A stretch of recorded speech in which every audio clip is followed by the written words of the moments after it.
हो घन्टीमा भेट्न आएको सबजना ल ल ल बालेन शाहको फ्यान म पनि बालेन शाहको फ्यान हो ल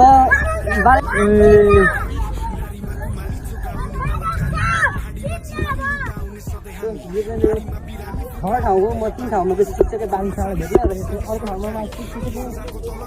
यहाँ चाहिँ होप गरौँ यहाँ भेट्न सकिन्छ किनकि दुइटै ठाउँमा चाहिँ म हल्का लेट भइरहेको थिएँ नि त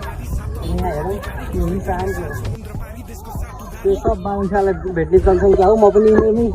केटाकेटीहरू एकदम धेरै फ्यान छ बालेन शाह जस्ट हल्का एक्साइटमेन्ट पनि छ ममा यहाँ एक्साइटेड